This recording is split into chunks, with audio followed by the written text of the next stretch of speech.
Bonjour à tous, bienvenue sur Tiki Vide pour ce Tiki News de la semaine. Je suis Wissal Rayedi et on va faire le récap de ce qui s'est passé cette semaine en Tunisie. Et on commence ce journal bien sûr avec la grave crise politique qui secoue la Tunisie depuis une semaine. Dimanche 25 juillet, le président de la République, Kais Saïed, a annoncé la suspension des travaux de l'Assemblée des représentants du peuple ainsi que la levée de l'immunité des députés. Dans une allocution à l'issue d'une réunion de crise des cadres sécuritaires et militaires, le chef de l'État a également annoncé la destitution du chef du gouvernement Hichem Mechichi. Kais Saïed a affirmé avoir pris ces dispositions en vertu de l'article 80 de la Constitution, celui régissant le péril imminent. Il assure désormais le pouvoir exécutif à l'aide d'un gouvernement dont il nommera lui-même le chef d'ici 30 jours. Il a aussi indiqué qu'il présidera le Conseil des ministres. Dorénavant, les décisions paraîtront sous forme de décret-loi, comme le prévoit la Constitution, jusqu'à ce que la paix civile soit réinstaurée et que l'État soit sauvé, a-t-il dit. A noter que ces annonces font suite à une manifestation populaire organisée le matin du 25 juillet, jour du 64e anniversaire de la République, dont la principale revendication est le départ du dispositif au pouvoir et la dissolution du Parlement. Le président de l'Assemblée des représentants du peuple, Rached Ghannouchi, a déclaré le soir même que les annonces de Kais Saïed sont un coup d'État contre la révolution et la Constitution.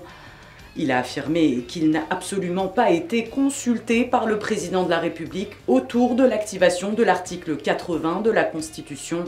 Dans un communiqué rendu public dans la nuit de dimanche à lundi, Rached Ghannouchi estime que le gel des travaux de l'Assemblée des représentants du peuple est un appel inconstitutionnel et illégal.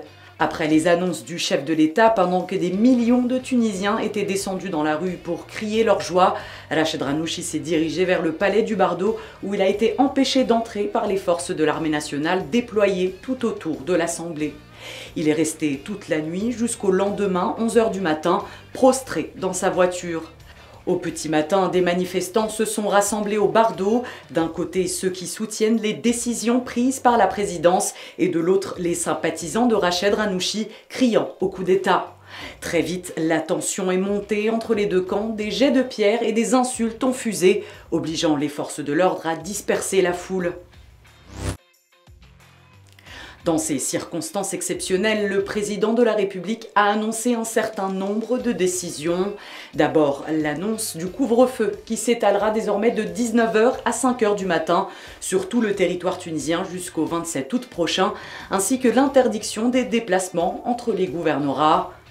Les fonctionnaires et les employés de la fonction et du secteur public ont été mis en congé de 2 jours les mardis et mercredis 27 et 28 juillet avec la fermeture des établissements publics. Le président de la République, Kais Saïed, a destitué plusieurs hauts cadres, responsables et conseillers à la Casbah en vertu d'une série de décrets parus le même jour dans l'édition du soir du journal officiel. Les responsables démis de leurs fonctions font partie de l'équipe de Hichem Mechichi. Kais Saïed a également limogé le colonel-major magistrat Taoufik Ayouni en tant que procureur général, directeur de la justice militaire et le président du comité général des martyrs et blessés de la révolution et des actes terroristes, Abdelrazek Kilani. Le chef de l'État a émis mercredi 28 juillet un décret présidentiel mettant fin aux fonctions de Mohamed Lassad Daesh en tant que PDG de la télévision nationale. Awatef Dali a été chargé d'assurer l'intérim à la tête de l'établissement. Ce limogeage intervient après que la vice-présidente du syndicat des journalistes, Amira Mohamed, et le vice-président de la Ligue tunisienne des droits de l'homme, Bassem Trifi, aient été empêchés d'accéder au siège de la télévision pour participer à une émission de débat.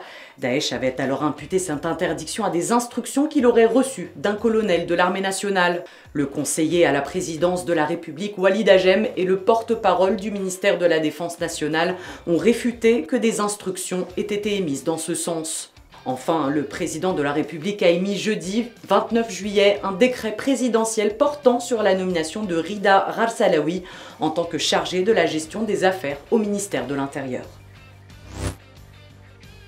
Kais Saïed a déclaré que 460 hommes d'affaires sont tenus responsables de spoliation d'argent public sur la base d'un rapport émis par la Commission nationale d'investigation dans les affaires de malversation et de corruption.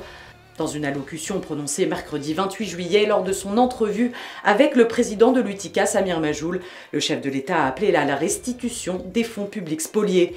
Il a ajouté dans une vidéo mise en ligne que les personnes en question sont redevables d'un montant de 13,5 milliards de dinars.